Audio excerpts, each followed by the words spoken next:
Fake videos, fake ఫోటోస్తో fake ప్రచారం చేస్తున్న వారిపై ప్రభుత్వం నజర్ పెట్టింది. తప్పుడు పోస్టులు చేసిన వారిపై చర్యలకు సిద్ధమైంది. హైదరాబాద్ కంచగచ్చిబౌలి భూముల్లో ప్రాణ భయంతో జింకలు పరుగులు పెడుతున్నట్టు, నెమళ్లు ఏడుస్తున్నట్టు కొంతమంది సోషల్ మీడియాలో పోస్టులు పెట్టారు. వారిపై యాక్షన్ తీసుకుంటోంది సర్కార్.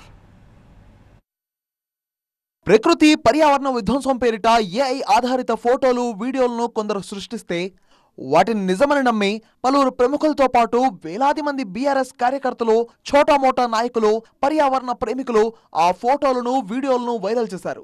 దీంతో ఈ వ్యవహారం ఢిల్లీని సైతం తాకింది. అక్కడ కూడా వీటిని రీట్వీట్ చేయడంతో ఇలా నకిలీ ఫోటోలు రాష్ట్ర ప్రభుత్వాన్ని అప్రతిష్ట పాలు చేశాయి. ఇదే విషయాన్ని మంత్రి శ్రీధర్ బాబు సైతం స్పష్టం చేశారు. యావత్ ప్రజానికానికి ఇదైతే ఈ ఏనుగులు పోతుంటే మెషిన్లు పోతున్నట్టు ఏఐ జనరేటెడ్ వీడియో క్లిప్పింగ్స్ కానీ ఈ విధంగా చేస్తే మీరు బాధ్యతాయుతమైన ప్రతిపక్ష పార్టీగా మీ పాత్రను నిర్వహిస్తా ఉన్నారని అడుగుతా ఉన్నాం. ప్రభుత్వానికి డ్యామేజ్ కావడంతో ఈ అంశాన్ని సీఎం రేవంత్ రెడ్డి కూడా సీరియస్ గా తీసుకున్నారు.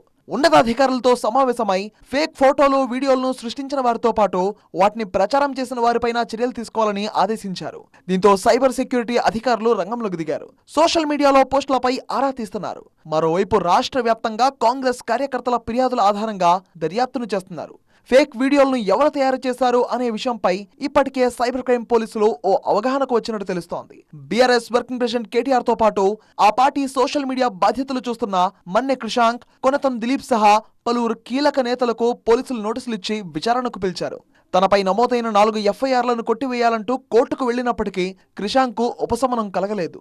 విచారణకు హాజరు కావాలని కోర్టు స్పష్టం చేసింది. దీంతో గచ్చిబౌలి పోలీసులు ఎదుట విచారణకు హాజరయ్యారు. సుమారు 9 గంటలకు పైగా పోలీసులు కృషాంక్ను విచారించారు. ఏప్రిల్ 14వ తేదీన మళ్లీ విచారణకు రావాలని నోటీసులు ఇచ్చారు. మరోవైపు ఇలాంటి పోస్టులు పెట్టిన కేంద్ర మంత్రి కిషన్ రెడ్డి, మాజీ మంత్రి జగదీష్ రెడ్డి ఇప్పటికే తమ పోస్టులను డిలీట్ చేశారు. వీరిద్దరూ పోస్టులను డిలీట్ చేసిన తర్వాత వేలాది మంది నెటిజన్లు ఫేక్ పోస్టులు డిలీట్ చేస్తున్నట్టు సైబర్ సెక్యూరిటీ అధికారులు గుర్తించారు. అయితే పోస్టులు డిలీట్ చేసిన కొందరిపై కేసులు మాత్రం తప్పవంటున్నారు పోలీసులు. చర్యలు తీసుకుంటారనే హెచ్చరికలు ప్రజల్లోకి పంపితే ఇంకోసారి ఇలాంటి ఫేక్ వీడియోలు, ఫోటోలు పోస్ట్ చేసే ముందు ఆలోచిస్తారని అధికారులు భావిస్తున్నారు. మరి ఈ కేసులో ఇంకా ఎంతమందికి నోటీసులు ఇస్తారో, ఎవరిని అరెస్ట్ చేయబోతున్నారు అనేది వెయిట్ అండ్ సీ.